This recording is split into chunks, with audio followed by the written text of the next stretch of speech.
के सुनियो और पति प्राण प्यारे और श्यानी है बिटिया घर में लाडली।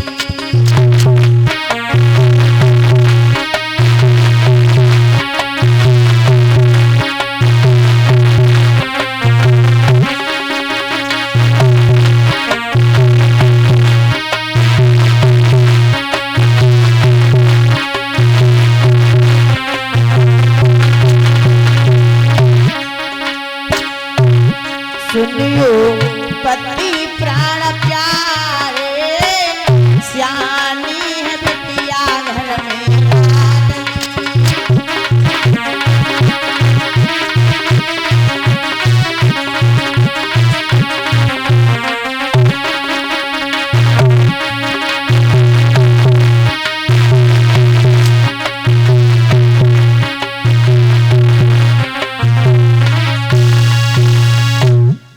जैसे ही इतनी बात कही है मेरे भैया।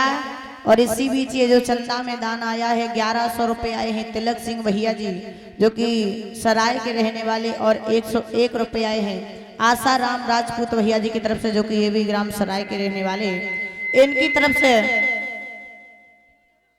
जो भी ये चंदा में दान आया है। भगवान सुख शांति देता रहे, धर्म के नाम पर हमेशा हाथ आगे को बढ़ते रहे। जवाब दिया है समझा करके, बोले महाराज आपको बिल्कुल किसी भी बात की चिंता ही नहीं रहती है?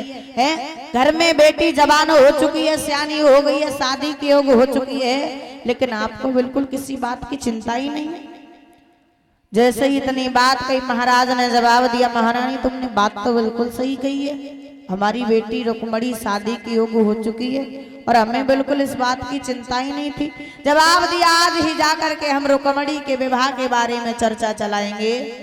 जैसे ही इतनी बात कही है मेरे भैया, महाराज भीष्मक वहां से चले, और जब महाराज भीष्मक वहां से चले जाकर के अपनी कचहरी में पहुंचे हैं। जैसे ही जाकर के अपनी कचहरी में पहुंचे हैं, मंत्री से जवाब दिया, बोले मंत्री जी महाराज। सुनो बता महाराज। तुम्हें पता हमने तुम्हें यहाँ पे क्यों बुलाया है? महाराज हमें क्या पता काहे के मारे बुलाओ। देखो तुम्हें हमने इन 50 बुलाए है कि हमारी बेटी है ना रुक्मणी, तो रुक्मणी शादी की योग हो चुकी है। तो हम क्या करें, अपने कपड़ा फाड़ डालेगा महाराज? भागल कपड़ा मत फाड़ डाले। देखो वो शादी की योग हो चुकी है, ठीक है, तो हमें उसका विवाह करना है। तो महाराज हम क्या करें? तुम जे करो, हमारी बेटी के लिए कोई घर और बढ़िया सबर बताओ। अच्छा महाराज लड़का चाहिए महाराज। और इसी बीच 51 रुपए आए हैं खेमकरण भैया जी की तरफ से जो कि ये भी सराय के रहने वाले, भगवान सुख शांति देता रहे। बताओ तुम्हारी नजर में कोई घर और बर हो तो? महाराज हाँ एक बात बताओ। बोलो। लड़की की उम्र कितनी है? कलश वाली कन्याएं, अगर बात सुन रही हो तो इधर बाहर निकल आओ, बाहर निकल आओ कलश वाली कन्याएं। हाँ क्या कह रहे हो? लड़की की उम्र कितनी है महाराज? हमारी लड़की की उम्र होगी ज्यादा होगी 23, 24, 25 ऐसी होगी। 23, 24, 25 यानी 24 साल की मान लो। 24 साल की मान लो। तो लड़का को कम से कम महाराज 26 साल को होना चाहिए। हाँ बिल्कुल महाराज। बोलो।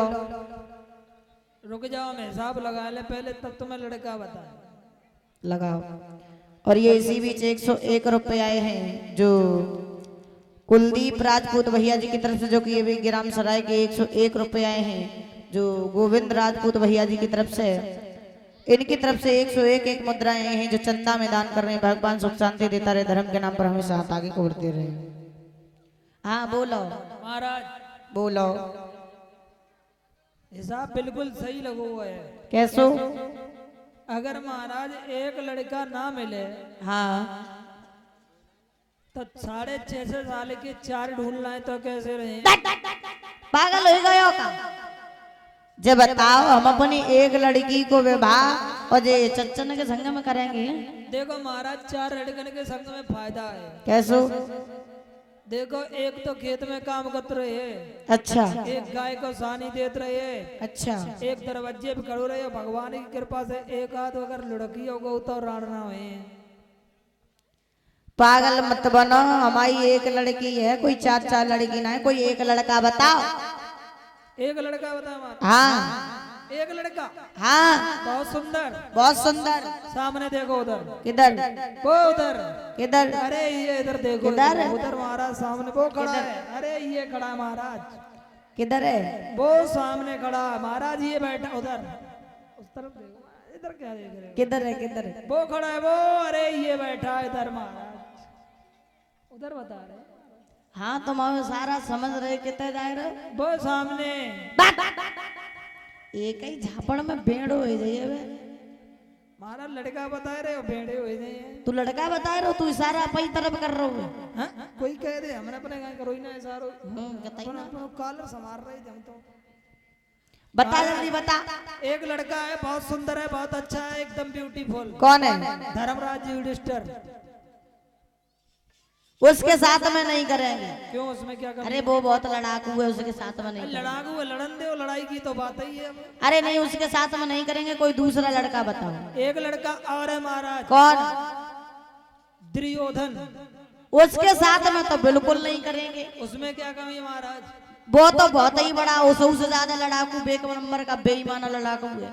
लड़ाकू विमान है। हाँ महाराज एक लड़का और है। कौन? बाणासुर। उसके साथ में तो कतई नहीं करेंगे। उसमें क्या कमी है? अरे वो इतना बूढ़ा है। क्या बताया महाराज? बूढ़ा है बूढ़ा। देखो महाराज, आजकल बूढ़ा नहीं देखा जाता है, जमीन जायदाद देखी जाती, गाड़ी घोड़ा देखे जाते हैं। अब बताओ यार, परिचय के दो ब्याह करवाए थे हम। काय को वैसे ही उनकी दो जन के बिगाड़ने को बैठे हुए नवल देव मैया देख लाठिया लेकर खदेरेंगे फिर उन्हें। महाराज हाँ एक लड़का और है। कौन? बताएं। हाँ बता। जरासंध।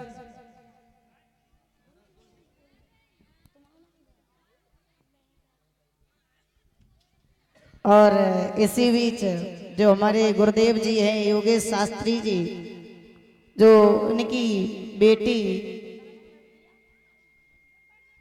जो महक बिटिया की तरफ से ये हमारे गर्दन में नोटों की माला पहना करके सम्मानित कर रही हैं।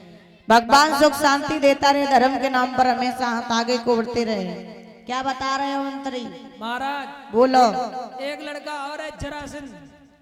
पागल हो गए? क्यों? वो तो कब का मर चुका है। मरियो और क्या? बड़ा मक्कार है तो हमाओ, बहुत बड़ो व्यवहारी है तो बतावा ना हमें, तेरे में दा बताऊ ना है। अच्छा चुप पे चलो, वो हम बना बताई माना है तो।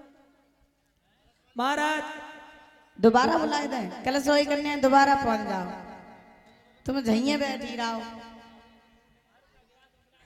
बोरिया लेके आई थी, गिलास भर के काय में लिए। बताओ कोई लड़का बताओ। महाराज एक लड़का और है, बताओ बताए दें, बताओ दिखाए दें। बताए का तुम दिखाए दे, ज्यादा बढ़िया का बात है। दिखाए दे महाराज। हाँ नाराज तो ना हो ना, बिल्कुल तो महाराज हम ही हैं। मोह भाई बैठे हो ब्याह के लिए एक ही थप्पड़ में अब सही हो गई हो तुम। महाराज हाँ अब ऐसो करो, इन्हें कहा पूछ लो, हमें इतने ही लड़का पता है बस। हाँ। तब तक वहां से महाराज भीष्म का सबसे छोटा वाला लड़का आया और जवाब दिया समझा करके। पिताजी बोलो। मुझे बोलने का अधिकार है? बिल्कुल बोलने का अधिकार है। द्वारका के रहने वाले भगवान कन्हैया कैसे रहे? बहुत सुंदर, बजाओ ताली रही बात पे। अब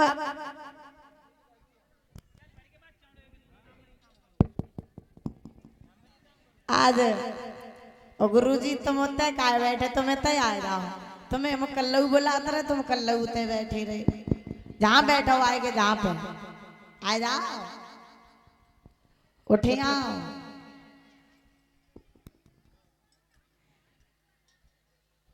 आज जैसे ही इतनी बात कही, तालियों की आवाज वहां पर हो रही थी, तब तक वहां से उनका बड़ा वाला लड़का रुकुम आया और जैसे ही रुकुम आया जवाब दिया समझा करके। पिताजी बोलो। पहले ये बताओ, सभा के अंदर तालियों की आवाज किस लिए आ रही है? ये तालियों की आवाज, जी ये तालियों की आवाज इसलिए